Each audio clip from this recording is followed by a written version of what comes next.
On कर दिया मैंने। हाँ, तो हम लोग लास्ट क्लास में इंडक्टर शुरू किए थे, सेल्फ इंडक्शन पढ़े थे, इंडक्टर शुरू किए थे, काफ़ी कुछ हो गया था इंडक्टर में। कुछ शॉर्ट चीज़ें जो हमें पता होनी चाहिए आज की क्लास के लिए फिर से रिवीजन करा दे रहा हूँ बहुत ही शॉर्ट में। क्या था? इंडक्टर है, सेल्फ इंडक्टेंस इसका एल है। ये एल की यूनिट क्या है? हेनरी। हेनरी ऐसा यूनिट है, ठीक है। अगर इसमें करंट आई जाएगा तो क्या होगा? हम बोल सकते हैं कि V A minus L D I by D T is equal to V B. मतलब आप करंट के साथ जाओगे तो minus L D I D लगाओगे, करंट के अपोजिट डायरेक्शन में जाओगे तो plus L D I D लगाओगे। बिल्कुल उसी तरीके से जैसे रेजिस्टेंस में क्या करते थे, अगर रेजिस्टेंस है उसमें करंट आई जा रहा है पॉइंट लेट से पी से क्यू तक, तो हम क्या बोलते थे? V P minus I R, R resistance है, that is equal to V Q. यही लिखते थे ना? यहां क्या लिखेंगे? V A minus L R, R की जगह तो एल आ गया और आई की जगह डी आई डी टी, क्योंकि इंडक्टर क्या करता है? करंट में चेंज को अपोज करता है, ठीक है। रेजिस्टेंस करंट को अपोज करता है और इंडक्टेंस करंट में चेंज को अपोज करता है। अगर ध्यान दीजिएगा, अगर करंट इंक्रीज करेगा तो ये D I D T positive होगा, तो बी का पोटेंशियल ए से कम होगा। तो अगर करंट डिक्रीज होगा तो ए का पोटेंशियल बी से ज्यादा, बी का पोटेंशियल ए से कम है, दैट मीन्स करंट इधर से एक्स्ट्रा पुश होगा, तो करंट को डिक्रीज होने से रोकने की कोशिश करेगा, ये इंड्यूस्ड ईएमएफ। लेकिन अगर आपका डीआईडीटी नेगेटिव है, मतलब करंट डिक्रीज हो रहा है, तो उस केस में ये क्वांटिटी पॉजिटिव हो जाएगी, तो बी का पोटेंशियल ए से ज्यादा हो जाएगा और करंट को डिक्रीज करने की कोशिश करेगा, ये इंड्यूस्ड ईएमएफ। ओके बेटा, ये इंडक्टर का बेसिक है। इसका यूज करके हमने सीरीज पैरेलल कॉम्बिनेशन देखा था, पर वो मैं अभी नहीं करा रिवाइज, उसकी जरूरत नहीं है अपन को। मतलब जरूरत तो है बट उसको रिवाइज करके फालतू टाइम वेस्ट नहीं करना, लास्ट क्लास में कराया ही था। हम उसके बाद जो इंपॉर्टेंट टॉपिक आज के लिए देखना है वो है करंट ग्रोथ सर्किट, जो हम कल लास्ट टॉपिक पढ़ रहे थे। हमने क्या देखा था? बेसिकली एल आर सर्किट है, एल आर सर्किट। जैसे आरसी सर्किट होता था वैसे एल आर सर्किट है। एल आर का मतलब क्या है? ऐसा सर्किट जिसमें इंडक्टर भी है और रेजिस्टेंस भी। आरसी सर्किट में क्या होता था? ऐसा सर्किट जिसमें रेजिस्टेंस भी था और कैपेसिटर भी था। यहाँ पर इंडक्टर और रेजिस्टेंस दोनों एक सर्किट में होंगे तो उसको एलआर सर्किट कहेंगे। और उसमें हमने सीरीज सर्किट लिया सिंपल सा। तो इसमें मैंने एक बैटरी ली है, रेजिस्टेंस लिया, इंडक्टर लिया है, की लिया है, टी इज इक्वल टू 0 पे की को प्रेस किया है, तो मैंने देखा कि इसमें कुछ करंट इंड्यूस होगा। करंट इंड्यूस नहीं होगा, करंट फ्लो करेगा इस सर्किट में इस तरीके से। जब ये करंट फ्लो करेगा तो मैं लूप की इक्वेशन लिख सकता हूं, उसको सॉल्व कर सकता हूं, सब लास्ट क्लास में कर चुके हैं। इस करंट का इक्वेशन क्या बना था? करंट की इक्वेशन बनी थी V बाय आर, जिसको मैंने आई नॉट कहा था, into 1 minus E to the power minus T by tau. यहां टाउ क्या था? टाउ आपका L बाय आर था। देखो ध्यान दीजिए, आरसी सर्किट में टाउ आरसी था, उसमें कोई दिक्कत नहीं, कंफ्यूजन नहीं होता था कि सर, क्योंकि दोनों मल्टीप्लाई हो रहे थे। पर यहाँ क्या है? L बाय आर है। एग्जाम में जाके पक्के से कंफ्यूज हो गए कि सर L बाय आर होगा कि R बाय L होगा, है ना? ऐसे कंफ्यूजन होते हैं ना एग्जाम में, छोटे छोटे फॉर्मुलों में होते कि नहीं होते? मेरे को होते थे। तो टाउ, इसका ध्यान रखिएगा कि टाउ यहाँ पे क्या है? एल बाय आर है। और कैसे याद रहेगा? देखो यार, करंट के ग्रोथ को स्लो कौन कर रहा है? इंडक्टर कर रहा है। किसकी वजह से टाइम ज्यादा लग रहा है? इंडक्टर की वजह से। ओके, तो इसलिए इंडक्टर तो हमेशा न्यूमरेटर में ही आएगा। ओके बेटा, है ना? इंडक्टेंस तो न्यूमरेटर में आएगा। सो टाउ कितना है? एल बाय आर है। ये अपने इक्वेशन बनी थी। टाउ क्या था? टाइम कांस्टेंट, वो टाइम जिसमें 63.2% प्रोसेस कंप्लीट हो जाता है। इसलिए अगर मैं करंट वर्सेस टाइम का ग्राफ बनाऊं, जहां आई नॉट कितना है? ई, अच्छा वी बाय आर लिखा है मैंने, ई बाय आर लिख लो इसकी जगह, क्योंकि मैंने यहाँ डायग्राम में ई बना रखा है, ये आपका ई बाय आर है। तो अगर आई नॉट मेरा ई बाय आर है तो मेरा करंट कैसा आया था? करंट टाइम के साथ इंक्रीज कर रहा था, अल्टीमेटली ये ई बाय आर के बराबर होकर रुक जाएगा। आपको ये सारी चीजें मैंने पहले पढ़ा रखी थी आरसी सर्किट में, कि एक टाइम कांस्टेंट के बाद कितना हो जाएगा? 63.2%, दो टाइम कांस्टेंट के बाद 86.5%, तीन टाइम कांस्टेंट के बाद 95%, और तीन टाइम कांस्टेंट के बाद हम बोलेंगे ठीक है अब हो गया। 95% हो गया ना, 19-20 वाली बातें हो गई, करंट पूरा आ चुका है। ठीक है, तो कितने टाइम में हम मानते हैं कि करंट पूरा ग्रो कर चुका है? 3 टाइम कांस्टेंट के बाद। ठीक है, ये एक्सपोनेंशियल ग्राफ का स्पेशल प्रॉपर्टी है। टाइम कांस्टेंट क्या है? वो टाइम जिसमें e की पावर -1 हो जाता है, बस वही डेफिनेशन। या फिर जितने टाइम में प्रोसेस आपका 63.2% कंप्लीट हो जाता है। अब आई का अगर ऐसा ग्राफ है तो वी आर मतलब पोटेंशियल डिफरेंस अक्रॉस रेजिस्टेंस, देखो क्या होगा, ये जो ईएमएफ लगा है इसके लिए अगर आप लूप की इक्वेशन बनाओगे तो क्या बनाओगे? मैं इस इक्वेशन को लिखता हूं यहां से, E minus potential difference across resistance minus potential difference across inductor is equal to 0। Yes और नो? लिखोगे कि नहीं? Yes sir. तो ईएमएफ जो है वो पोटेंशियल डिफरेंस अक्रॉस रेजिस्टेंस और पोटेंशियल डिफरेंस अक्रॉस इंडक्टर का सम है। इसमें पोटेंशियल डिफरेंस अक्रॉस रेजिस्टेंस कितना होगा? तो सर सिंपली आईआर होगा। आई अगर ग्रो कर रहा है तो आईआर भी ग्रो करेगा, तो ई जो वैल्यू हो जाएगी, कुछ नहीं करना, इसको अपन को आर से मल्टीप्लाई कर देना है, पोटेंशियल डिफरेंस अक्रॉस रेजिस्टेंस आ जाएगा। तो उसका जो ग्राफ आएगा वो ग्राफ में बिल्कुल करंट जैसा ही ग्राफ आएगा, बस थोड़ा यूनिट बदल जाएगा, दिखने में शेप साइज एक जैसा है, शेप ऑफ एक जैसे ही होगा। ठीक है, मैक्सिमम वैल्यू कहां तक पहुंचेगा? ईएमएफ ई तक। ओके, बचा पोटेंशियल डिफरेंस अक्रॉस इंडक्टर। ये वीएल कैसे निकलेगा? तो सर वीएल निकालने के दो तरीके मैंने लास्ट क्लास में बताए थे। क्या था सर? या तो आप इसको minus L D I D T कर लो या simply L D I D T कर लो, बात एक ही। ठीक है, अगर आप L D I D T या minus L D I D T करते हो तो आपको पोटेंशियल डिफरेंस अक्रॉस इंडक्टर मिल जाएगा। अब देखो यार, मैग्नीट्यूड लिखते हैं तो जो भी आंसर आएगा उसका मैग्नीट्यूड लिखना है। ठीक है, मेरे ख्याल से उसके लिए, क्योंकि D I D T positive है, आपको यहाँ माइनस नहीं लगाना होगा, L D I D T से आपको मैग्नीट्यूड मिलेगा। ठीक है, तो पोटेंशियल डिफरेंस अक्रॉस इंडक्टर कितना हो जाएगा? L D I D T. But इसको कैलकुलेट करोगे इस इक्वेशन के ऊपर, फिर सॉल्व करोगे, उससे बेटर तरीका क्या है? अपन को ऑलरेडी ये इक्वेशन तो हमारे पास सही ना। इसमें हम लोगों ने वी आर निकाल ही लिया। वी आर कितना है यहाँ, इसको बस आर से मल्टीप्लाई कर देंगे तो E into one minus E to minus T by two tau. तो वी आर की वैल्यू जैसे आप यहां से डालोगे उठाकर इसमें, इसको आर से मल्टीप्लाई करके आपको वी एल मिल जाएगा, है ना? तो वी एल का ग्राफ कैसे आने वाला है वो नेक्स्ट पेज में बता देता हूँ। वी एल का ग्राफ आएगा टाइम के साथ इस तरीके से डिक्रीजिंग। इनिशियली सारा का सारा पोटेंशियल डिफरेंस किसके क्रॉस है? इंडक्टर के क्रॉस। और विथ टाइम इंडक्टर के क्रॉस पोटेंशियल डिफरेंस कितना हो जाएगा? 0। क्यों? क्योंकि करंट स्टेबलाइज हो जाएगा। इंडक्टर किसको अपोज कर रहा है? करंट में चेंज को। इनिशियली करंट 0 था, तेजी से इंक्रीज करेगा, तो सारा का सारा पोटेंशियल डिफरेंस इंडक्टर के क्रॉस आ जाएगा, क्योंकि करंट तो है ही नहीं, तो रेजिस्टेंस के क्रॉस कोई पोटेंशियल डिफरेंस आया नहीं। जो भी पोटेंशियल डिफरेंस है किसके क्रॉस आया? इंडक्टर के क्रॉस। लेकिन विद टाइम क्या होगा? करंट धीरे धीरे उसका जो रेट ऑफ चेंज है वो कम होता जाएगा, अल्टीमेटली वो सेटल हो जाएगा एक्सपोनेंशियली। और जब वो सेटल होगा तो उसका करंट में चेंज हो जाएगा 0, करंट में चेंज आना बंद हो जाएगा, करंट कांस्टेंट हो जाएगा। तो करंट कांस्टेंट हो जाएगा तो इंडक्टर के क्रॉस कोई पोटेंशियल डिफरेंस नहीं आएगा, कोई इंड्यूस्ड ईएमएफ नहीं आएगा। इसलिए वीएल कितना होगा? इस तरीके का ग्राफ बनेगा वीएल का। यहां तक किसी को कोई आपत्ति है? इसका अगर आप ग्राफ देखो, इक्वेशन लिखोगे तो V L is equal to E into E to power minus T by tau, इतनी सिंपल सी इक्वेशन बनेगी। ठीक है, किसी को दिक्कत है तो बता दो।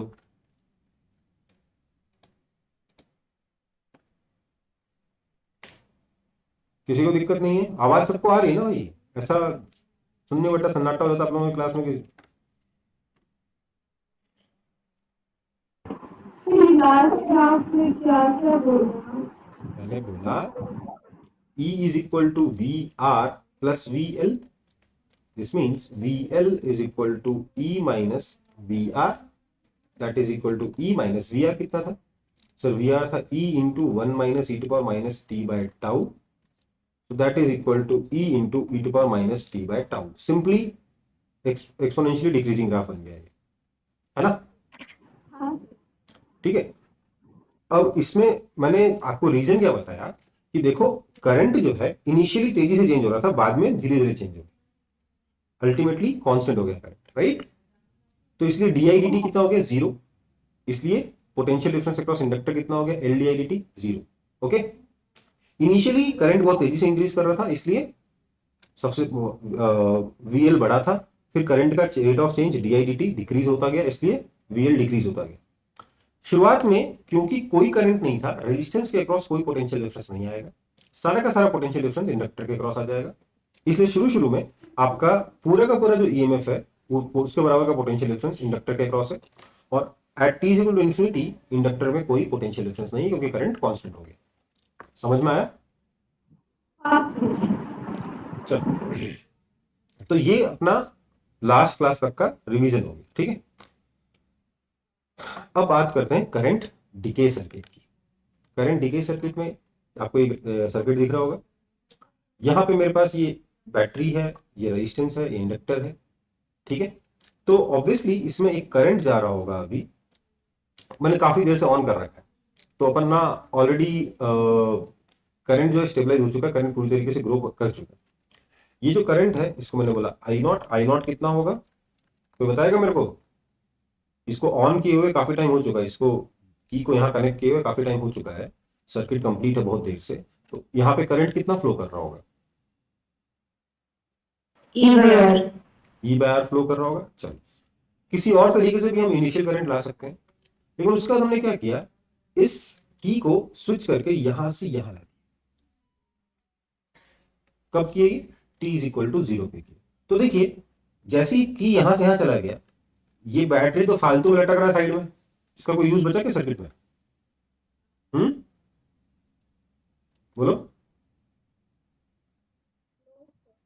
बोलो, बैटरी तो आउट ऑफ सर्किट हो गया ना? हाँ, है ना? ये चीज समझ में आई कि नहीं आई? हमने यहां से इस की को उठा के यहां डाल दिया, तुरंत झटके से चेंज कर दिया।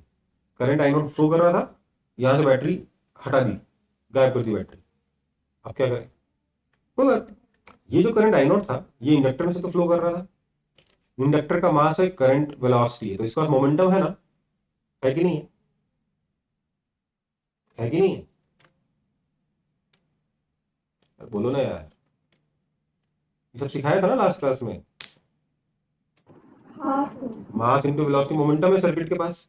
और ये रेजिस्टेंस क्या करेगा? रेजिस्टेंस तो कुछ नहीं होता सर, आपका विस्कस फोर्स होता है। तो आपने क्या किया बेसिकली, सोचिए, आपने बिना एक्सटर्नल फोर्स वाली जगह पे, मतलब ग्रेविटी है ही नहीं, उस जगह पे आपने पानी के अंदर एक बॉल को फेंक दिया, तो क्या होगा? अल्टीमेटली रुक जाएगी ना बॉल, है ना? ये तो अपन को पता है यार, कि अगर जी 0 होगा तो टर्मिनल वेलोसिटी कितनी होगी? 0 होगी, राइट? तो वो कैसे, मतलब बेसिकली करंट जो धीरे धीरे कम होता जाएगा, इसके नाम के करंट डीके सर्किट है इसका, ठीक है। इक्वेशन ला के देख लेते हैं। ये रही लूप की इक्वेशन, ये लूप। क्या लिखेंगे यहां से शुरू करकर? कुछ नहीं कुछ नहीं कुछ नहीं कुछ नहीं, यहां क्या लिखेंगे? Minus L D I D T. देखिए, ये आई नॉट इनिशियल था, थोड़ी देर बाद तो करंट आई जा रहा है ना। Minus L D I D T minus I R, कुछ नहीं इक्वल्स टू 0। यस और नो? ये इक्वेशन समझ में आई कि नहीं आई?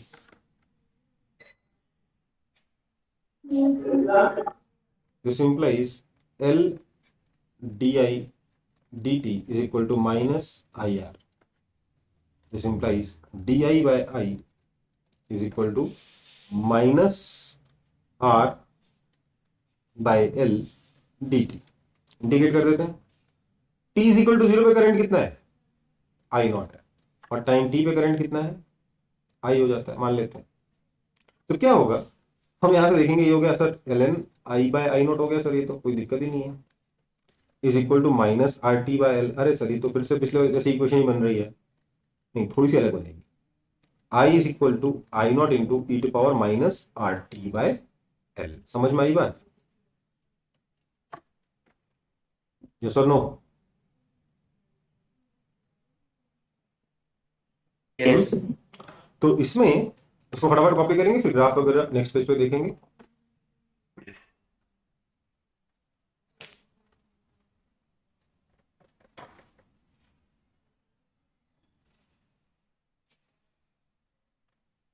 इसमें कुछ डिफिकल्ट तो नहीं लग रहा होगा आप लोगों को?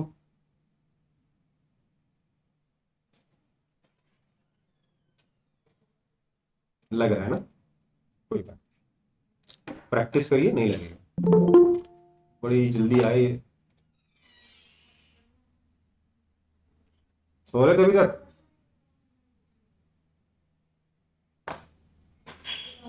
आए और चले गए, बहुत बढ़िया।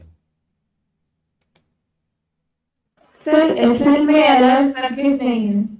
किसमें नहीं है? एसएल में। एसएल अरोड़ा में हाँ सर। नहीं है तो नहीं है, क्या दिक्कत है? देखो बात ये है कि अगर मैं ये नहीं पढ़ाऊंगा ना, तो आपका जो अगला चैप्टर है ना ऑल्टरनेटिंग करंट, उसमें एलसीआर सर्किट है, फिर क्या करोगे? उस सर्किट में, उस चैप्टर में और कुछ है ही नहीं, सिर्फ एलसीआर सर्किट ही है। अब बताओ, इसको छोड़ के कुछ समझ में नहीं आएगा। सर तो क्वेश्चंस कहाँ से करें? क्वेश्चंस कहाँ से करें? ऐसे बोलो ना सर, किसके क्वेश्चन कहाँ से करें, बुक में नहीं है। क्वेश्चंस के लिए बेटा बहुत सारी जगह है, आपका एचसी वर्मा है, हमारा स्टडी मटेरियल है, बहुत कुछ है कि नहीं? सर जहाँ एग्जाम्पल्स मिल जाएगा, क्योंकि नया टाइप करना। जहाँ एग्जाम्पल मिल जाए।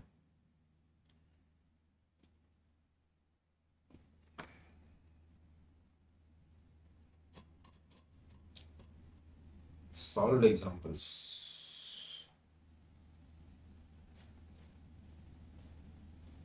देखो बेटा वैसे तो एचसीबी में भी सॉल्व एग्जाम्पल्स होते हैं काफी सारे, पर सिर्फ उतने एग्जाम्पल से काम चलेगा नहीं, वो नंबर ऑफ एग्जाम्पल्स कम कम बढ़ जाएंगे आपको।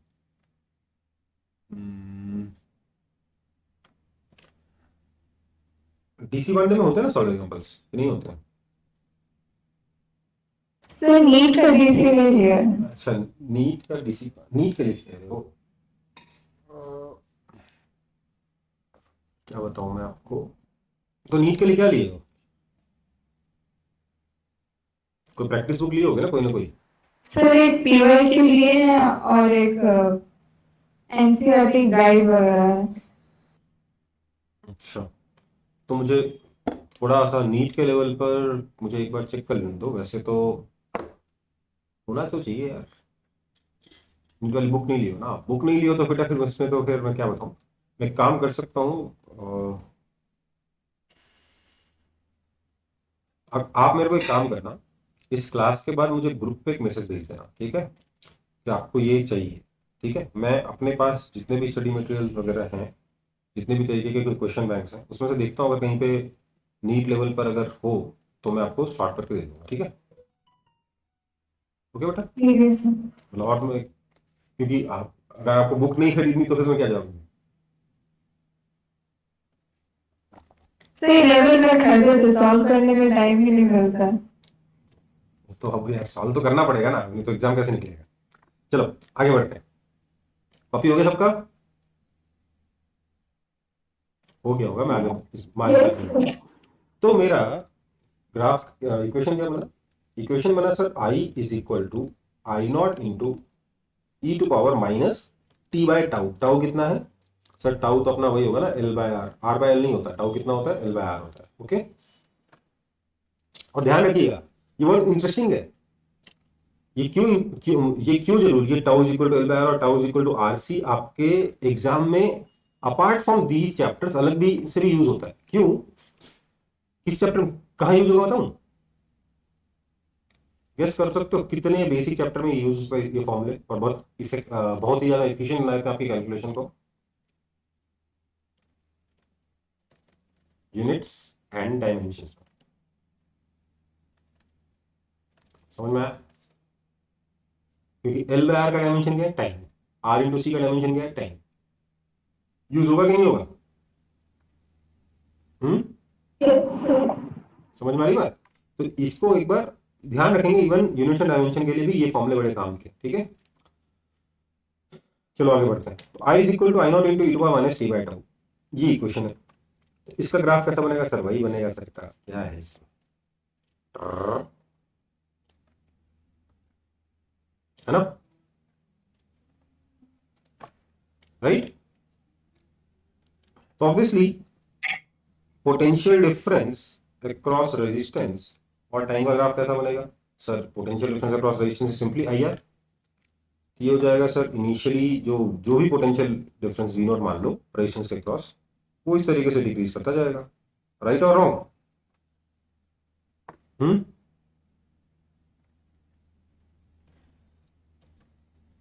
समझ में आया कि नहीं आया? वी आर क्या है? सिंपली आई आर है ना भाई। तो इसी ग्राफ को आर से मल्टीप्लाई करोगे तो ग्राफ तो वैसा ही बनेगा, है ना? वी एल कैसा बनेगा? वी अगर वी आर डिक्रीज करेगा तो वी एल इंक्रीज करेगा, हाँ या ना? बोलो बोलो यार। नहीं भाई, वो भी डिक्रीज करेगा, in fact same to same graph आएगा। पूछो क्यों? क्योंकि यार इसमें ये बैटरी थोड़ा ना, इसमें तो क्या लिखोगे इक्वेशन, क्या लिख सकते हो? So V L minus V R equals to 0, right? Right और रॉन्ग? तो यहां तो मतलब दोनों का पोटेंशियल डिफरेंस इक्वल ही है। पिछले केस में दोनों का पोटेंशियल डिफरेंस का सम बैटरी के ईएमएफ के बराबर था करंट ग्रोथ में, लेकिन करंट डीके में क्या हो रहा है? दोनों का पोटेंशियल डिफरेंस इक्वल है। आप वीएल निकालना चाहते हो कैसे लिखोगे? VL is equal to V R भी लिख सकते हो, दैट इज इक्वल टू आप दूसरे तरीके से क्या लिख सकते हो? Minus L D I D T भी लिख सकते हो, राइट?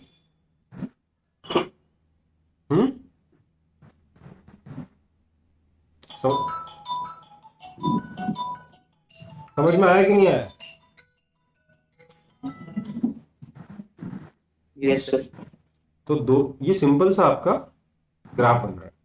ध्यान रखिएगा, हमने अभी तक इस तरीके के सर्किट्स में 4 ग्राफ देखे, 4 सिचुएशन देखी। कौन कौन सी? Charging and discharging of capacitor, current flow circuit and current decay circuit in LC circuit, right? Sorry LR circuit, right? RC circuit के 2 थे, चार्जिंग डिस्चार्जिंग। एलआर सर्किट के 2 हैं, कौन कौन से? क्या हो बेटा दिमाग था आपका? माइक ऑफ कर दो अगर कर रहे हो। हाँ, मैं कह रहा हूं आरसी सर्किट के 2 थे, चार्जिंग और डिस्चार्जिंग वाले, और एलआर सर्किट के भी 2 हैं, current decay and current growth. ठीक है, मैं आपसे रिक्वेस्ट है मेरी, आपका एक बार का ये छोटा सा होमवर्क है, draw all graphs whatever you can think of related to RC and LR circuits and compare them. आपको लगेगा सर फालतू का टाइम पास दे दिया आपने, पर आप 100 क्वेश्चन सॉल्व करोगे ना, उससे ज्यादा इफेक्ट आएगा अगर आपके सारे ग्राफ, मतलब करीब आपके 20 ग्राफ बन जाएंगे, दिखने सब एक जैसे होंगे, बोर भी बहुत होंगे, पर आपको उसको फिर भी बैठ के एनालाइज करना है कि कब कब, जैसे एक पॉइंट आप अगर इनको एनालाइज करोगे तो पता है क्या देखोगे आप, कि ये 4 सर्किट बने ना, 4 में से 3 में करंट डीके होता है।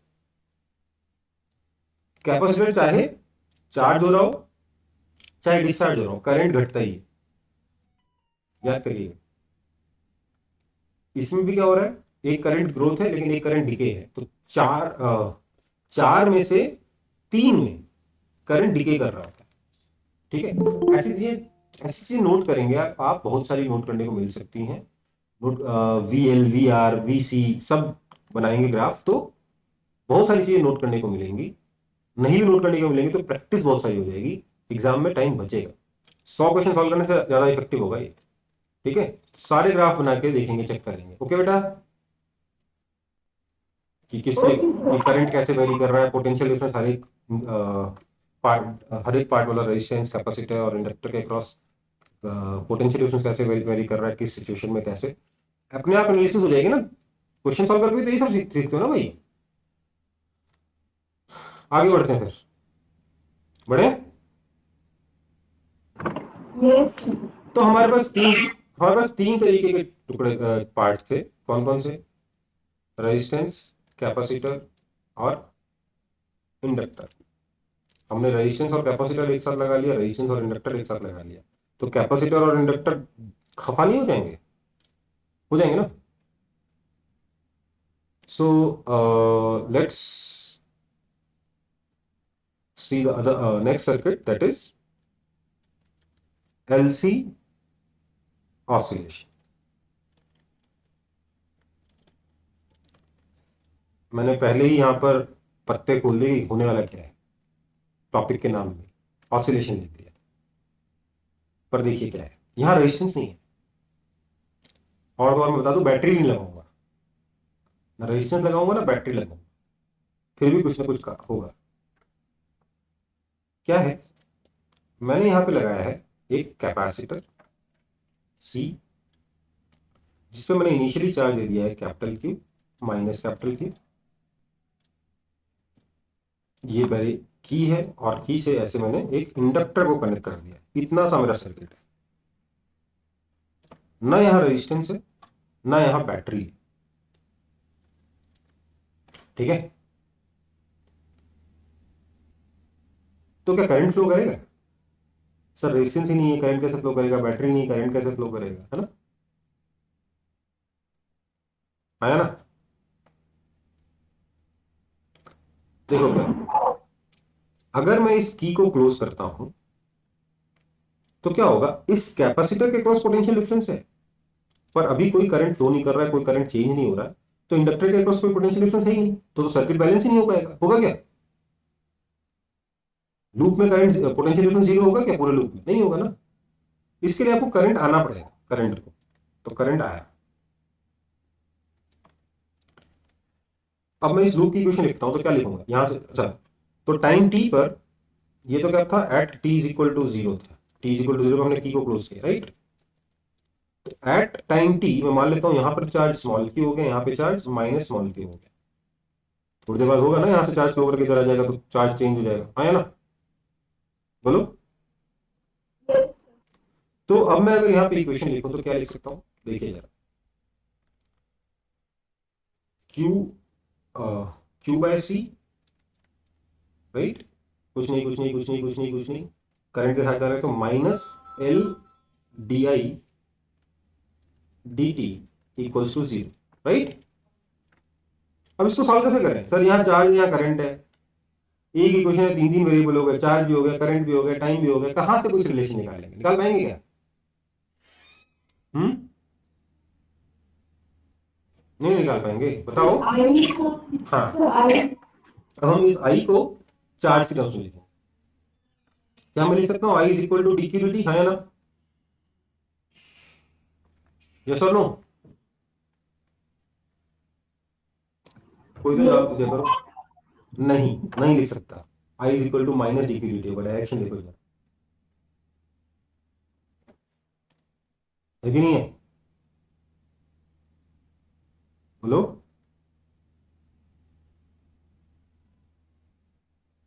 भाई, current is the rate at which charge is decaying, right.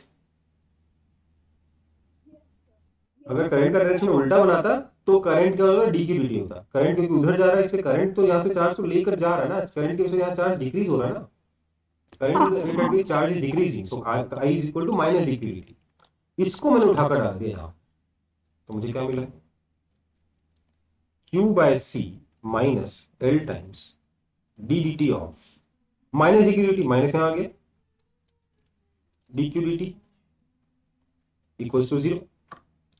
This means Q by C is equal to minus L D two Q D T two, which means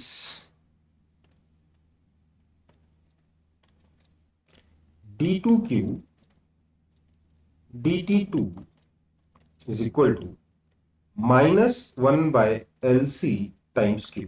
yes और no, बताइए।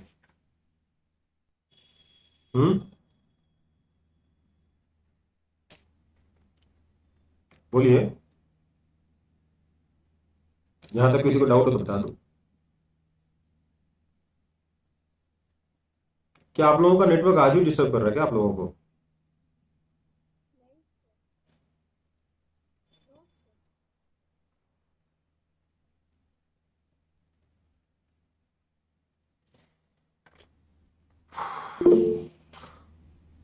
ठीक है, तो मेरे पास ये इक्वेशन बनी, कुछ कुछ बोल तो दिया करो यार, ये इक्वेशन बनी मेरे पास। यहां तक किसी को डाउट नहीं है तो मैं आगे बढ़ूंगा, नहीं तो मैं इसी को मैं 10 बार बताऊंगा।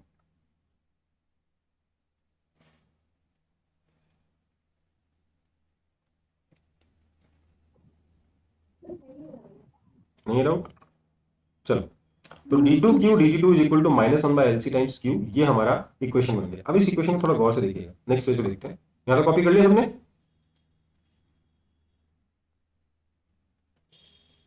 यस ठीक, इक्वेशन क्या है हमारे पास? सर इक्वेशन तो है d2q by dt2 is equal to -1/LC times q, right? Right और रॉन्ग बोलो। Right sir. Now compare with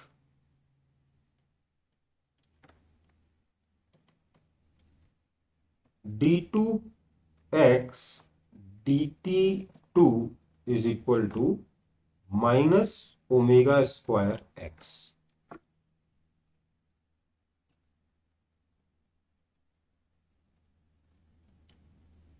समझ में आ रही बात? x की जगह q लिखा हुआ है और ओमेगा स्क्वायर की जगह 1/LC लिखा हुआ है ना? यस तो हमें क्या पता चला? This implies charge performs simple harmonic motion, है ना? है ना?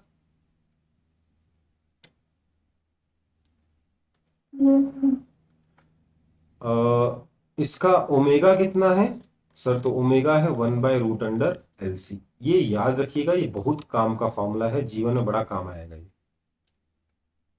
रेजोनेंस फ्रीक्वेंसी कितनी होती है? रेजोनेंस की एंगुलर फ्रीक्वेंसी कितनी होती है? 1/√LC। रेजोनेंस बोल रहे हैं, ऑसिलेशन की फ्रीक्वेंसी, रेजोनेंस तो बाद में आएगा, है ना? समझ में आई बात? याद आ रहा है कुछ? की ऐसे तुम पूरा गोल हो गया? फिर से 2 बार पढ़ाया मैंने, अब ये मत बोलना सर 2 बार पढ़ाने के बाद ही भूल गया ऐसे। हाँ सर। ठीक, तो अब अगर आप इस पे लिमिट लगा के सॉल्व करोगे तो, क्योंकि इनिशियली चार्ज क्यू देखिए मैक्सिमम था ना, कैपिटल क्यू था ना, यहाँ कोई करंट नहीं था, वेलोसिटी 0 थी और पोजीशन मैक्सिमम था। तो कहां से शुरू हुआ?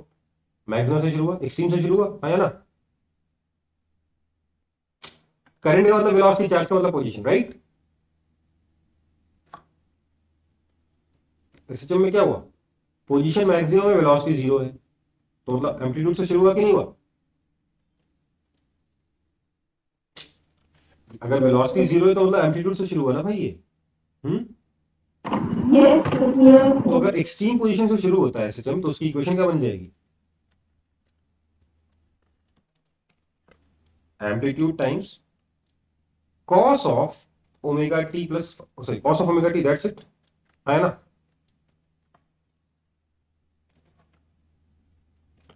अगर इनिशियली कुछ करंट भी होता और कुछ चार्ज भी होता तो प्लस फाइव लगा के sine of omega T plus five लगा के 5y निकालना पड़ता, पर इस केस में तो क्या है?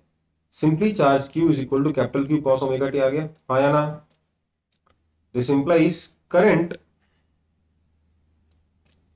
I is equal to minus D Q D T, that is equal to कितना है? Q by, sorry Q omega, Q by omega, Q omega sine omega T. Yes और नो? Yes sir. यहां current क्योंकि minus D Q D T है ना इस case में, याद है कि नहीं?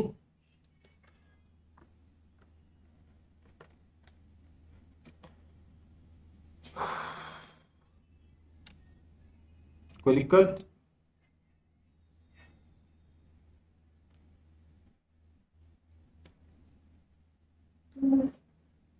तो हमने क्या देखा? आपका चार्ज और करंट दोनों एसोसिएशन कर रहे हैं,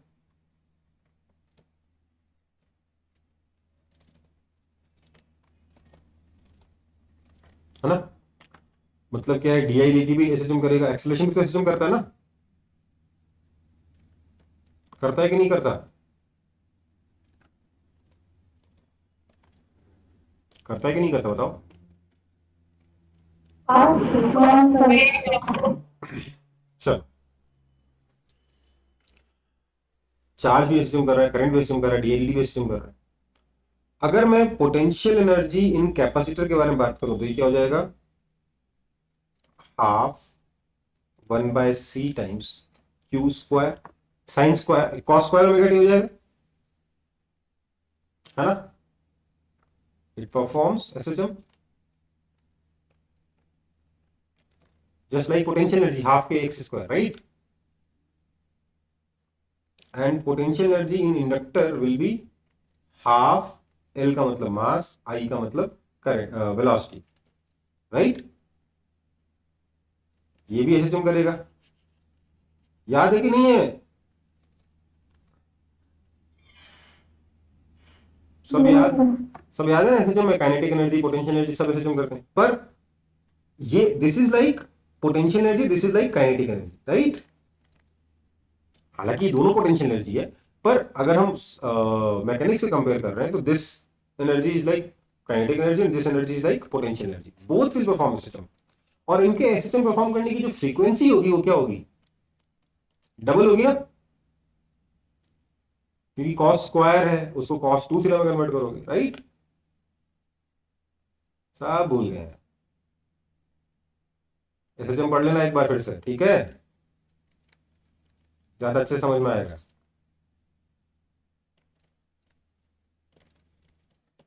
दो बार पढ़ा चुका हूं, तीसरा पढ़ने के लिए कह रहा हूं।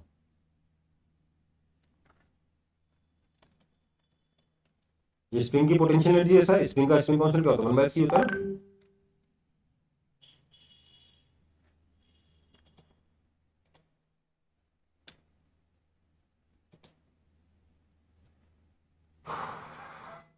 चलो फिर, अपने पास चार्ज एसएचएम परफॉर्म कर रहा है, अपना करंट एसएचएम परफॉर्म कर रहा है, करंट का rate of change SHM perform कर रहा है, potential difference across inductor SHM perform करेगा, potential difference across capacitor SHM perform करेगा, आपका पोटेंशियल एनर्जी एसएचएम परफॉर्म करेगा, चाहे वो कैपेसिटर की हो चाहे वो इंडक्टर की हो। हाँ, total energy of capacitor plus inductor will remain constant, that is capital Q square by 2c। कोई आपत्ति किसी को इसमें? पूरा एसएचएम है इसमें और कुछ नहीं है, ठीक है? इसमें ओमेगा ध्यान रखेंगे सब लोग। ओमेगा कितना होता है? 1/√LC। कोई दिक्कत? और इसको भी याद कर सकते हो कैसे? ध्यान, √KY होता है ना ओमेगा, के क्या है? 1/c, और m क्या है? L। हो गया कि नहीं हो गया? भाई मैथमेटिकली सारे रिलेशन सेम टू सेम है यार, कुछ नया है ही नहीं, है ना?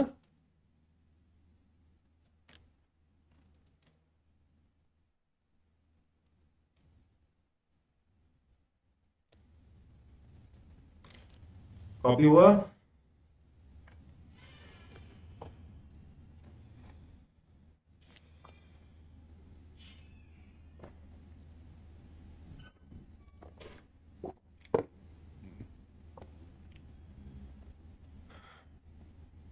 कॉपी हुआ कि नहीं? तो आगे बढ़ते हैं फिर अगले टॉपिक पे। सब एसएचएम कर रहा है, करंट, पोटेंशियल एनर्जी सब एसएचएम कर रहा है। मतलब वहां पे भी सब कुछ एसएचएम करता रहता है, यहाँ पे भी सब कुछ एसएचएम करता रहता है। किसी की फ्रीक्वेंसी डबल है, किसी की फ्रीक्वेंसी उतनी है ना? फेज डिफरेंस ऑब्वियसली होंगे, राइट? चलो, तो इसके बाद आता है LCR सर्किट। सर L और C हो गया, C और R हो गया, R और L हो गया, सब हो गया, बचा गया, तीनों को जोड़ दो, LCR।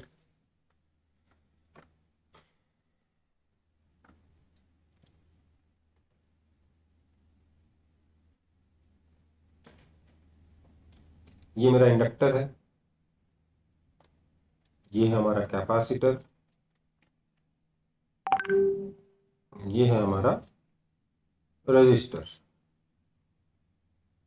और यहां लगाया मैंने की। अभी मैंने बैटरी नहीं लगाई, ठीक है।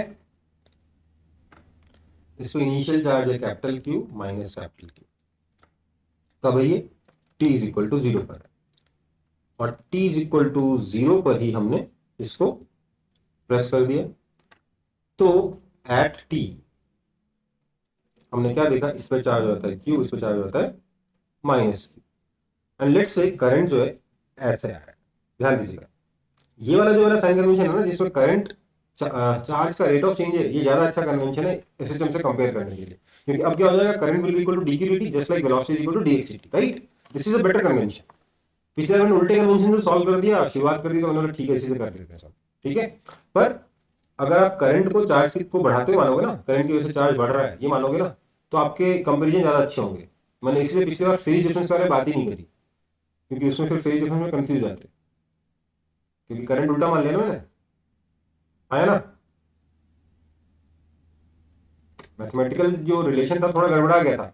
नॉर्मल मेरा मैथमेटिकल रिलेशन क्या था, I is equal to D Q D था, पर वहां क्या हो गया, I is equal to minus D Q D. तो मैकेनिक्स वाला और सर्किट वाला मेरा जो कन्वेंशन था वो उल्टा हो गया, वो मैंने इस केस में सीधा लिया। ओके चलो, तो आप अगर सॉल्व कर रहे हो ना, तो करंट को हमेशा इसी तरीके से मान के सॉल्व करना। इसके बाद आप ऐसे को आंख बंद करके लगा पाओ, नहीं तो मेरे को फेज डिफरेंस लिखने में मेरे को तकलीफ होगी, क्योंकि मेरे करंट की जगह माइनस आई का ग्राफ बनेगा, तो जो आगे होना था ना करंट को चार्ज से फेज में, वो पीछे हो जाएगा। इसलिए मैंने फेज डिफरेंस के बारे में बात ही नहीं करी। ओके ठीक है, चलो। तो अब मैंने क्या किया, मैंने इस लूप की इक्वेशन लिखी, ठीक है। क्या लिखूंगा मैं, small q by c plus I R plus L D I D T equals to 0। ये समझ में आया, ऐसा plus L D I D T कैसे हो गया, क्योंकि हम करंट के अपोजिट डायरेक्शन में जा रहे हैं, राइट। आया ना, क्योंकि हम लोग करंट के अपोजिट डायरेक्शन में जा रहे हैं, obviously minus L D I D T की जगह plus L D I D T आएगा, राइट। और आई कितना है, तो सर आई तो है आपका डी क्यू डी टी। ये वैल्यू मैं यहां और यहां डालूंगा, तो मुझे क्या मिलेगा,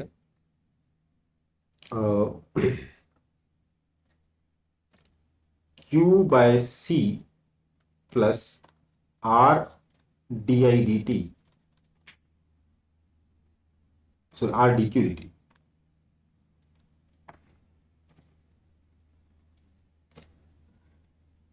plus L D two Q dt2 is equal to 0, which means मेरी इक्वेशन बन गई d2q dt2 is equal to, या l d2q dt2 is equal to minus 1 by c times q minus r times dq dt, right. Now compare with, अब sir किसको किससे compare करवाओगे आप, compare with mass into acceleration is equal to minus K X minus B.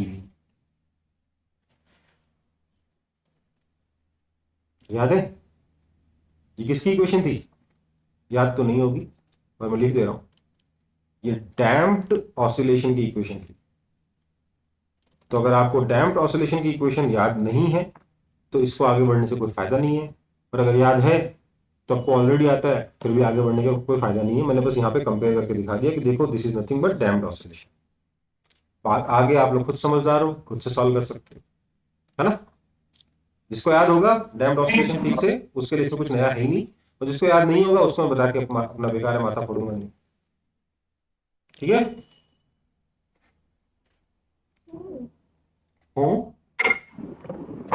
Sir वो आप बोले ना कि I is equal to minus dq by dt नहीं हो गया, फिर वो कैसे समझा। देखो यार, ये करंट चार्ज को बढ़ा रहा है तो I is equal to D Q D T हो जाएगा, पिछले वाले करंट को इधर ले लिया था, तो करंट चार्ज को डिक्रीज करेगा तो माइनस जी की dt हो जाएगा। आप हमेशा चार्ज को करंट को की तरफ लेके जाओ, ठीक है, सॉरी करंट को हमेशा चार्ज की तरफ लेके जाओ। ओके, समझ में आ गई बात?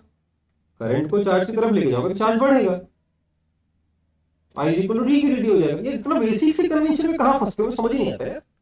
बड़ी बड़ी चीजों में नहीं फंसते थे, छोटी छोटी चीजों में फंसते रहते हो। करंट चार्ज को बढ़ा रहा है ना यहाँ पे, आई इक्वल टू डी की dt लगेगा। पिछले केस में क्या था, करंट मैंने उल्टा ले लिया था, कैपेसिटर से निकलने वाले करंट को करंट मान लिया था, I equal to minus D की dt हो गया। बात समझो, यहां पर पार्टिकल है, ये x है, इधर वेलोसिटी, तो वेलोसिटी क्या लिखोगे, dx dt लिखोगे। क्यों? क्योंकि इस वेलोसिटी से x इंक्रीज कर रहा है, राइट। वहीं पर अगर वेलोसिटी इधर है तो क्या लिखोगे, वेलोसिटी को dx dt लिखोगे कि माइनस dx dt लिखोगे? तो वही तो कॉन्सेप्ट है यार।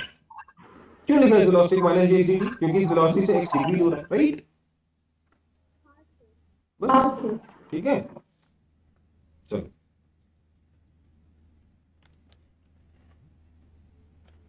तो ये आपका डैम्प्ड ऑसिलेशन है। किसी को आपत्ति?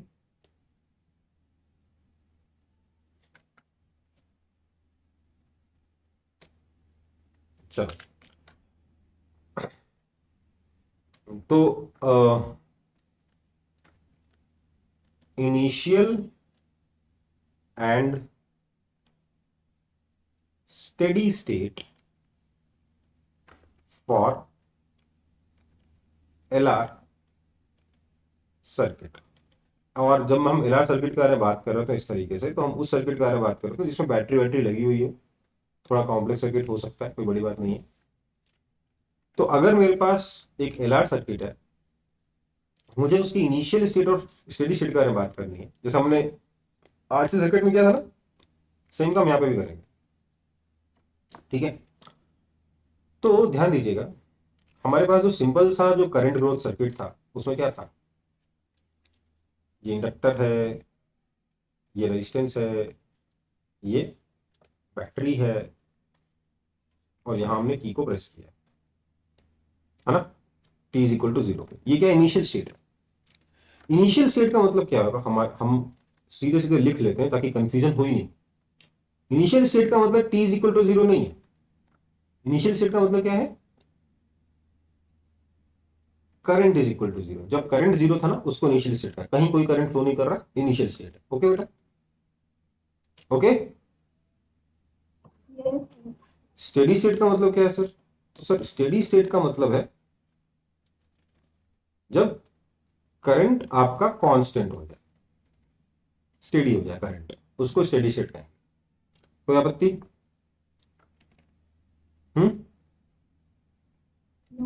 अब देखो, तो इनिशियल स्टेट में क्या होगा,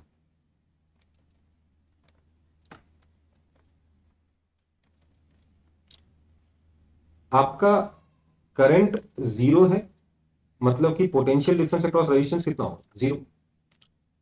which means potential difference across inductor, जो भी पोटेंशियल डिफरेंस आएगा सबका सब किसके अक्रॉस आएगा, इंडक्टर के अक्रॉस आएगा। That potential difference across inductor is equal to finite. मेरे को इससे मतलब नहीं है कि कितना आएगा, फाइनाइट होगा कि नहीं होगा। This implies resistance offered by inductor is equal to infinity, आया ना। और इंडक्टर बिहेव्स लाइक, किसके जैसे बिहेव करेंगे, बोलिए, ओपन सर्किट। पढ़ा था आरसी सर्किट में सिमिलर कॉन्सेप्ट, नहीं पढ़ा था?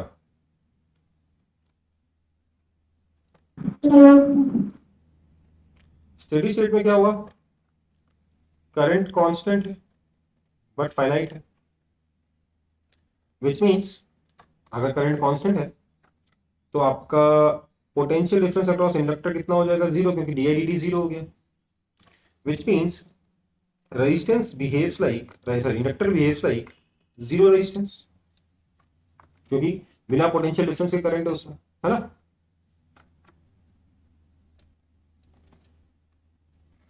अब जीरो रेजिस्टेंस बना सकते हो या फिर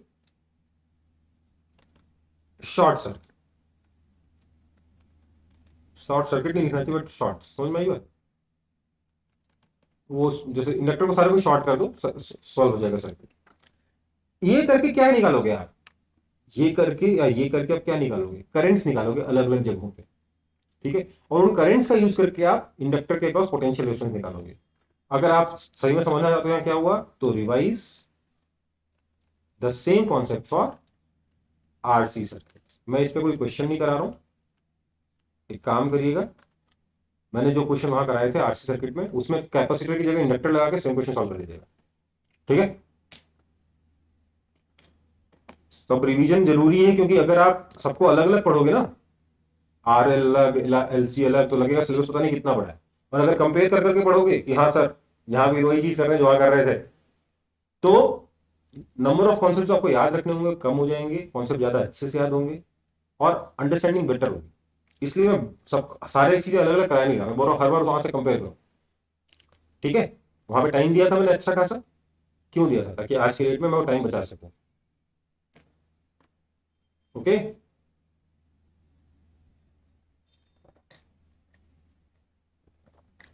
और मेहनत तो आप ही को करनी होगी। सब कुछ समझ में आ रहा है ना आप लोगों को। इनफाइनाइट का मतलब रेजिस्टेंस इनफाइनाइट हो जाएगा।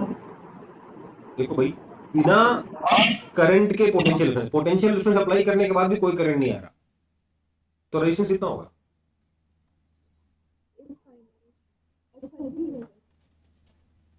इन दोनों को कंपेयर करके देखो ना, करंट जीरो है और पोटेंशियल डिफरेंस फाइनाइट है, हाँ सर, ठीक है। समझ में आ गया ये इंडक्टर वाला सर्किट सारा समझ में आ गया, हाँ या ना।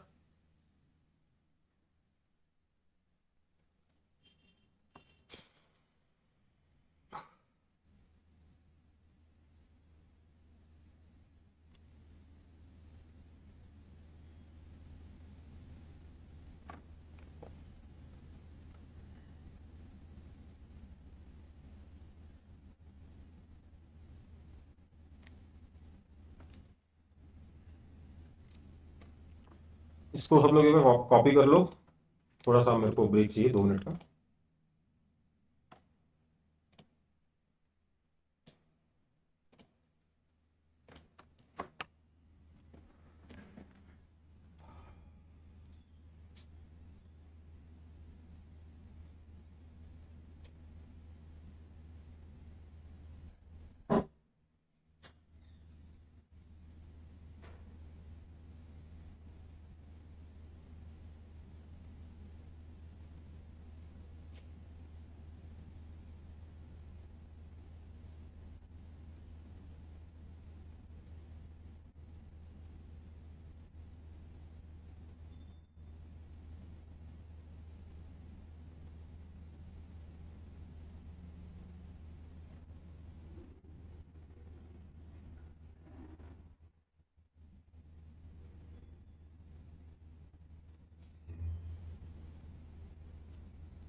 हाँ बच्चा, कॉपी हो गया।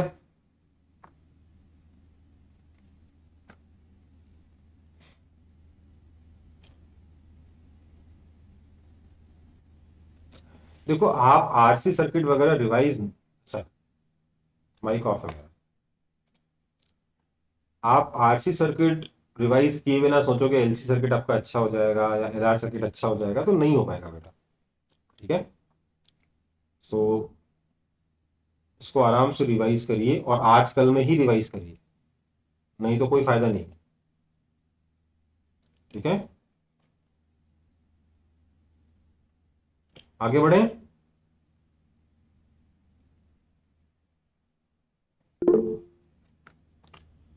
चलो, तो इनिशियल एंड स्टेडी स्टेट हो गया। अब क्या बचा? हम्म, तो आपका basically LR circuit, LC circuit वाला पार्ट कंप्लीट हो गया। अब हमारे पास अगला टॉपिक है म्यूचुअल इंडक्टेंस।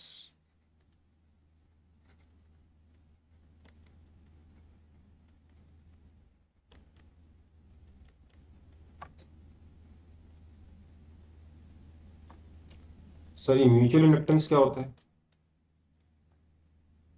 हम्म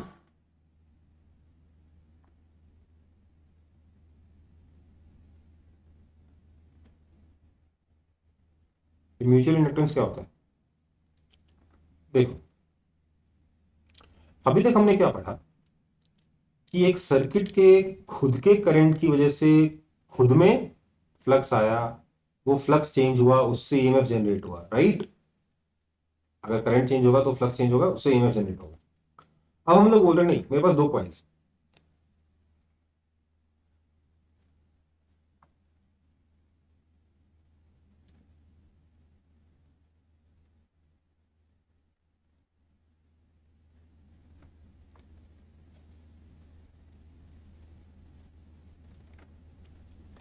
ठीक है? इधर मैंने गैल्वेनोमीटर लगा रखा है, इधर मेरा एक सर्किट है।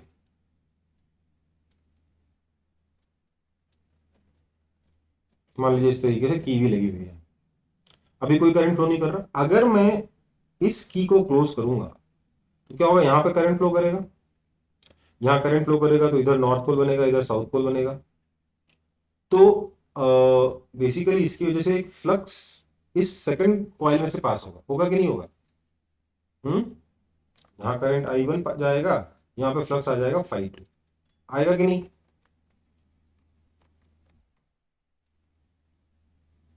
And this phi 2 will be proportional to I1, yes और नो?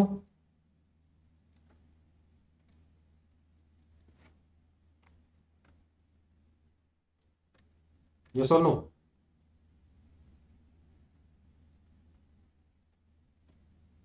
अब बोलो। Yes, sir. ठीक है, this implies phi 2 is equal to some constant into I1। m I1 लिख सकता हूं मैं। That m is m is क्या? Proportionality constant. इस m को हम लोग क्या बोलते हैं? Mutual inductance. अब ध्यान दीजिएगा, जैसे इसमें करंट I1 की वजह से उसमें फ्लक्स आया, मैं ये भी लिख सकता हूं ना, also phi 1 is equal to MI2, है ना? तो एक्चुअली मुझे क्या लिखना चाहिए? यहां पर m की जगह लिखना चाहिए m इन 1 ड्यू टू, या m इन 2 ड्यू टू 1, और यहां m in 1 due to 2, right? Yes और नो? इसकी वजह से उसमें फ्लक्स आया, उसकी वजह से इसमें फ्लक्स आया, तो दोनों का प्रोपोर्शनलिटी कांस्टेंट सेम होना जरूरी है क्या? बोलो। No, sir. लेकिन बहुत अच्छी बात है कि हम इसको एक डिफरेंट तरीके से, जो मैं सिखा नहीं रहा आपको, प्रूफ कर सकते हैं कि दोनों इक्वल होते हैं। ये रिजल्ट है, इसको मैं प्रूफ नहीं कर रहा, बट हम प्रूफ कर सकते हैं कि M21 is equal to M12, इसको मान लेते हैं M कहते हैं। तो ये M क्या हो गया? म्यूचुअल इंडक्टेंस हो गया। अच्छी बात है ना ये, कि दोनों इक्वल होते, नहीं तो कितना कॉम्प्लेक्स होता। अरे सर, इसके वजह से उसमें, उसके वजह से इसमें, सब कचरा हो गया। हाँ, है ना? Yes, sir. तो I2 क्या है सर? मैंने, आप सुनते तो हो नहीं, जो बता रहा होता हूँ। मैंने यहां पे करंट फ्लो कराया तो इसमें फ्लक्स आया। सिमिलरली अगर मैं इसमें करंट फ्लो कराता तो इसमें तो फ्लक्स आता ना। ठीक है। अगर इसमें मैंने I1 फ्लो कराया तो इसमें फ्लक्स आया phi 2। अगर इसमें मैं I2 फ्लो कराऊंगा तो इसमें फ्लक्स आएगा I1। सॉरी, इसमें I1 फ्लो कराऊंगा तो इसमें फ्लक्स आएगा phi 2। समझ गए ना भावनाओं को? इसमें I1 फ्लो कराया, इधर phi 2 आया, इधर I2 फ्लो कराऊंगा तो इधर phi 1 आएगा। ओके, ठीक है? कोई दिक्कत? हाँ सर। तो जैसे I1 पे phi 2 डिपेंड करेगा, वैसे I2 पे phi 1 डिपेंड करेगा। राइट। तो ये जो कॉन्सेप्ट है ये है म्यूचुअल इंडक्टेंस। नाउ ध्यान दीजिएगा, phi2 तो आपका Mi1 है, दैट मीन्स E2 जो इंड्यूस होगा I1 को चेंज करने से, अगर I1 को चेंज करूंगा तो क्या होगा, इसके अंदर एक ईएमएफ इंड्यूस होगा, हाँ या ना? That E2 will be equal to minus M I1 dt, हाँ या ना? तो जैसे वहां पे E is equal to minus L dt था खुद के अंदर, यहां दूसरे की इसका करंट चेंज करने की वजह से यहां पर एक ईएमएफ आएगा, आएगा कि नहीं आएगा? आएगा कि नहीं आएगा?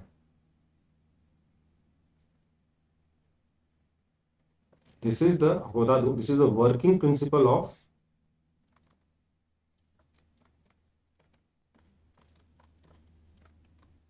ट्रांसफार्मर।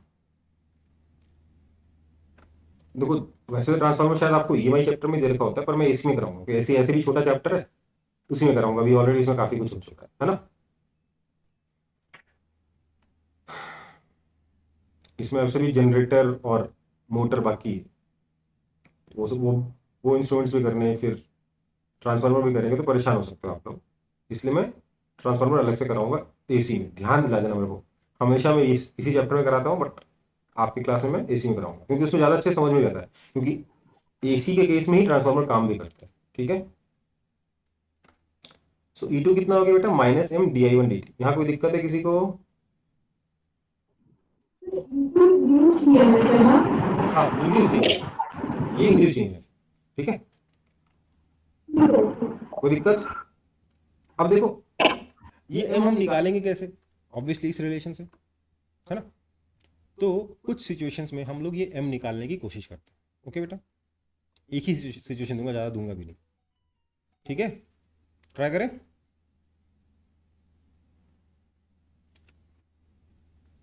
तो एग्जाम्पल है ये कि मेरे पास ये एक सोलेनॉइड है,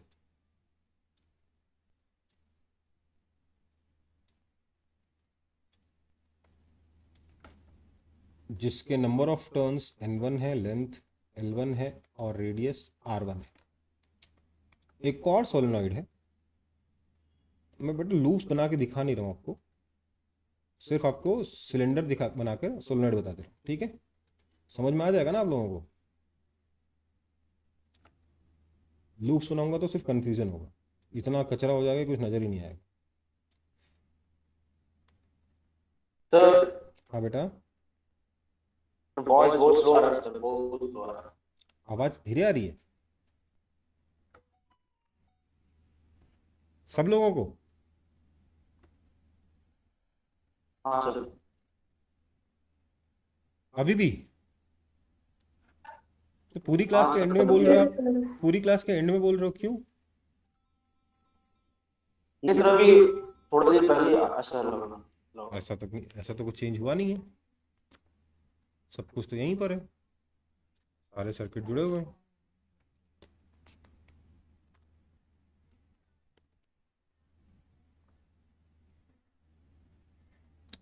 ये एग्जांपल करने से पहले स्टार्ट हुआ सर। अच्छा,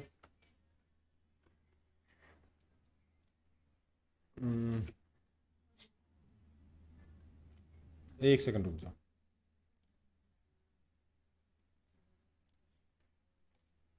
हेलो, माइक मेरे दोनों ऑन है। हेलो हेलो, अच्छा, सच में ये थोड़ा सा धीरे हो गया है, कैसे हो गया धीरे? इसका तो बैटरी भी नहीं लगता इसमें तो। हेलो हेलो,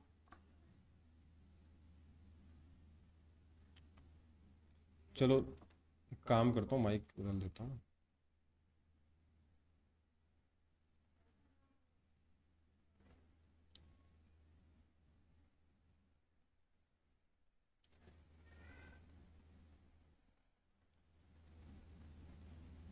अच्छा अब बताओ, कुछ इम्प्रूवमेंट है कि अभी भी वैसा ही है? सर अब क्लियर है सर। क्लियर है, ठीक।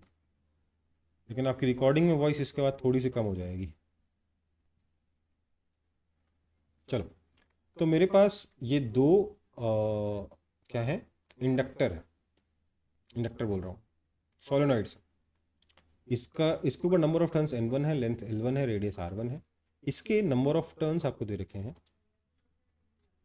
N2, length L2, radius R2, दोनों कोएक्सियल है।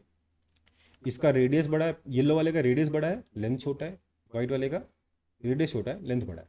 ओके, सिचुएशन समझ में आ रही है? इसके ऊपर वायर लपेटे हुए, ऑब्वियसली मैं बनाऊंगा तो कुछ नजर नहीं आएगा, इसलिए ऐसे छोड़ दे रहा हूं। ठीक है, मेरे को इसका म्यूचुअल इंडक्टेंस बताना है। ओके बेटा, तो इसके लिए मैंने क्या किया, मैंने इसके अंदर करंट, इसका करंट I1 मान के इसका फ्लक्स, येलो वाले का फ्लक्स ∅2 निकालो। उल्टा भी कर सकता हूं, पर मैं पहले ये ट्राई करता हूं। ठीक है, कोई दिक्कत?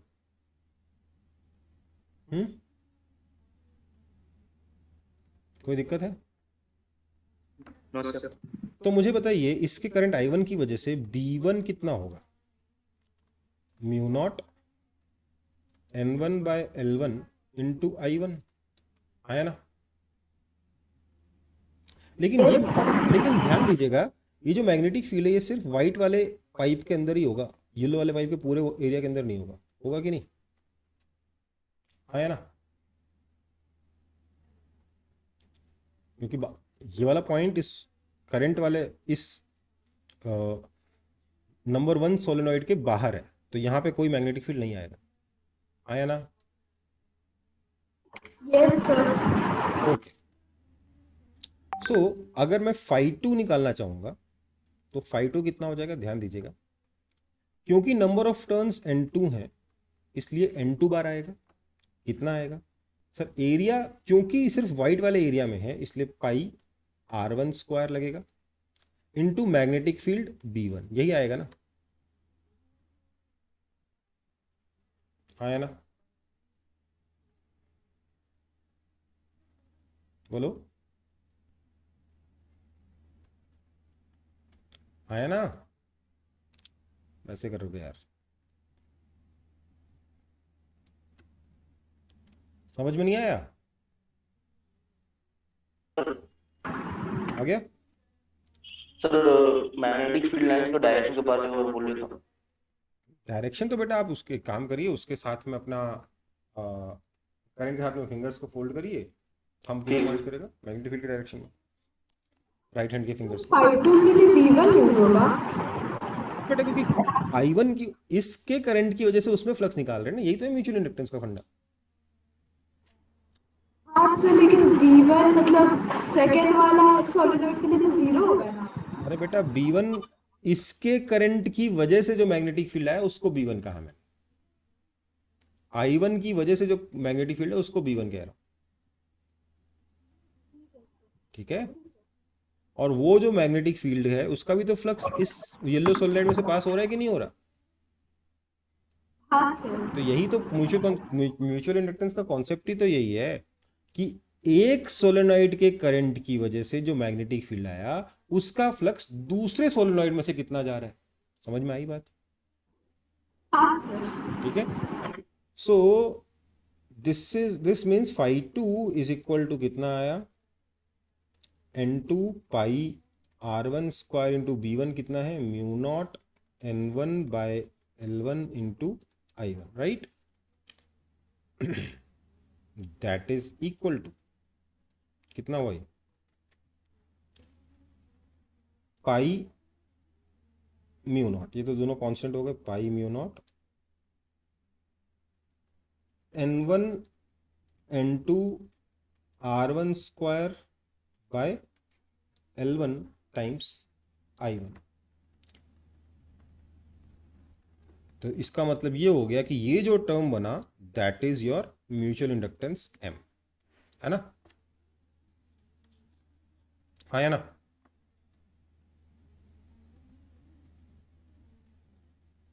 बोलिए। Yes sir.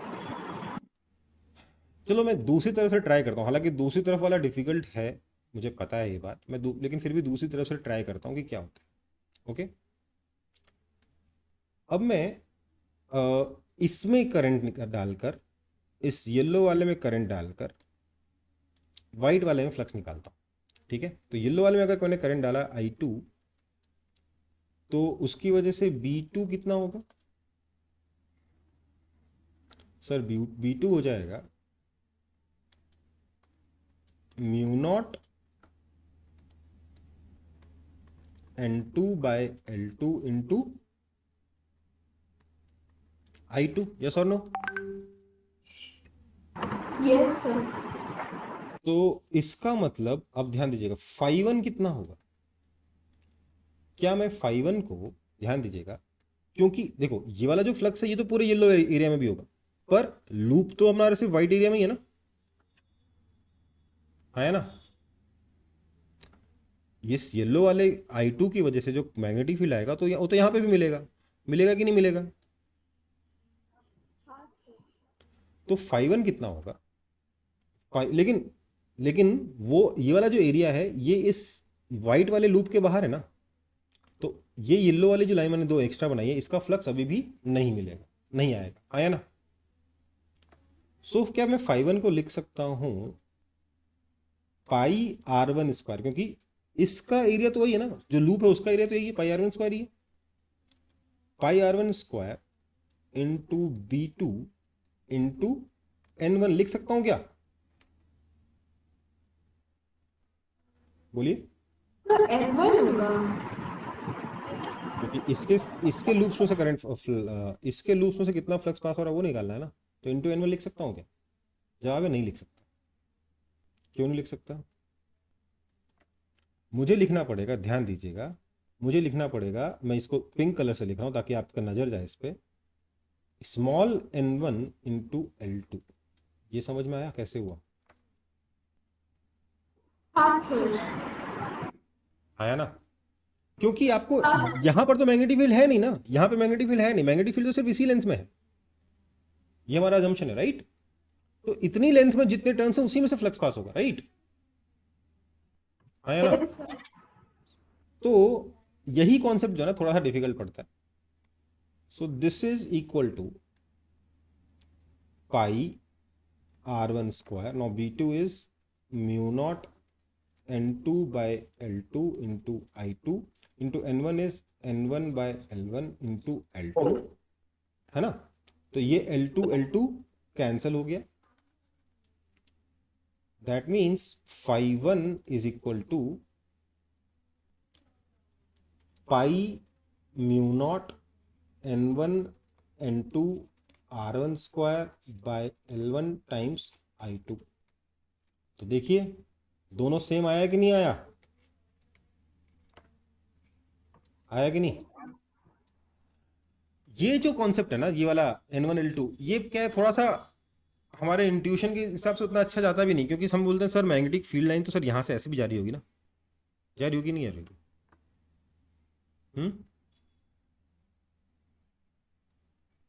जा ही रही होगी ना भाई। तो सर यहाँ वाले लूप में से भी तो पास हुआ। बात ये है बेटा, आपको पहले ही पता है कि पहले तो इनफाइनाइट है नहीं ये इंडक्टर्स, दूसरा अगर इनफाइनाइट होते भी तो एंड पे कितना होता, म्यू नॉट Ni/2 हो जाता, राइट। तो प्रैक्टिकली तो बहुत सारे एक्स्ट्रा इफेक्ट्स हैं। What we can do is कि जो हमने एजम्पशन ले रखे हैं पहले से, उन एजम्पशंस के अकॉर्डिंग हम लोग फॉर्मूले डिराइव करें, और दोनों फॉर्मूले दोनों तरीके से डिराइव करने पे m सेम आया तो हम लोग खुश भी हैं, है ना। समझ में आई बात?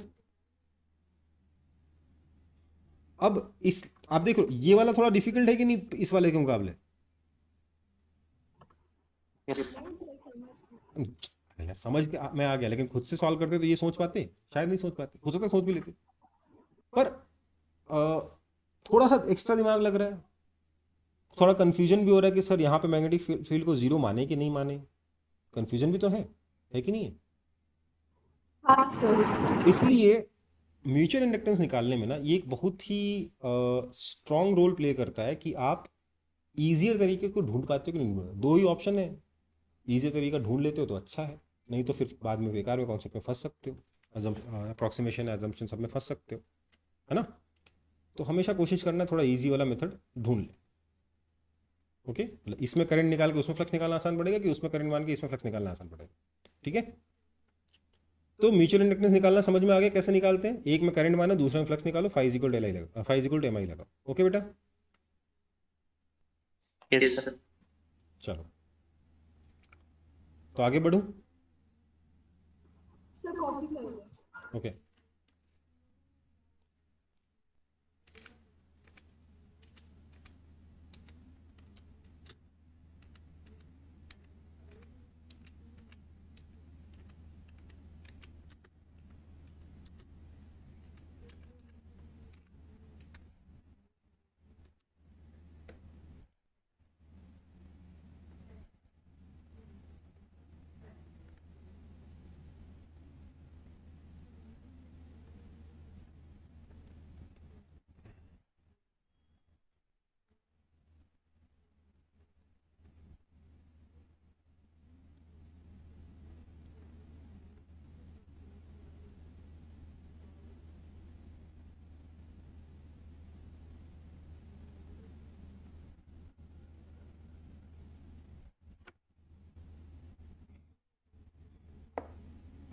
सर हो गया।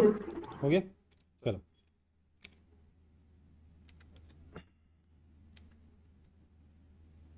Factors on which mutual inductance M depends.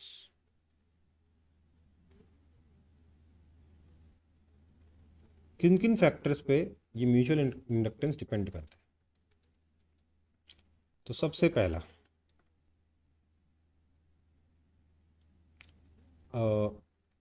Shape and size of each coil, दोनों कॉइल का कितना बड़ा है, कितने नंबर ऑफ कितना किस साइज का है, इन सब पे डिपेंड करेगा, है ना। दूसरा, number of turns in each coil, है ना। Yes sir. N1 N2 आया था ना अभी भी फैक्टर में। तीसरा, relative positioning, relative position and orientation of coils. इसका क्या मतलब है? इसका मतलब ये है बेटा कि मान लेते हैं ये एक कॉइल है, ये दूसरा कॉइल है। अब अगर आप इसमें एक करंट फ्लो कराओगे इस तरीके से, तो क्या होगा, इसका मैग्नेटिक फील्ड जो फ्लक्स जो है इसमें से अच्छे से पास होगा, है ना। राइट और रॉन्ग? पर अगर मैं वही दो कॉइल्स लूं सेम साइज के, सेम रेडियस के, मतलब इसकी वजह से मैग्नेटिक फील्ड लाइंस ऐसे जाएंगी,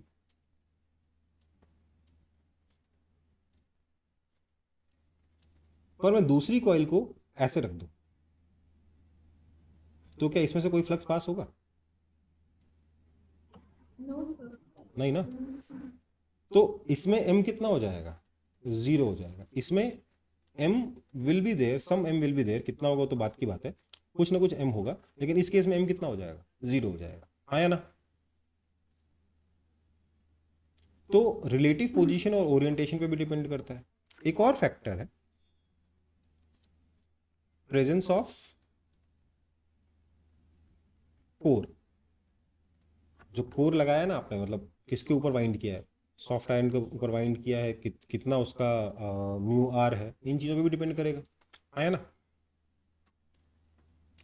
यस सर। किस पे डिपेंड नहीं करेगा? तो सर करंट पे डिपेंड नहीं करेगा। भले ही आप लिखो sir phi is equal to M I होता है, पर एम जो है वो आई पे डिपेंड नहीं करेगा। फाई बाई आई का मतलब, क्योंकि फाई ऑलरेडी आई के प्रोपोर्शनल है, आई आई कैंसिल हो जाएंगे, M will be independent of I. Okay बेटा,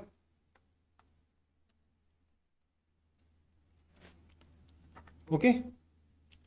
तो ये जो प्रॉब्लम है ना, इसको हम कहते हैं कपलिंग। मतलब कपलिंग का मतलब कि एक का फ्लक्स, एक कॉइल का कितना फ्लक्स दूसरे में से पास हो रहा है, ठीक है। इसके लिए we use a term called coupling. Okay, ठीक है बेटा, कॉपी कर लो जल्दी जल्दी।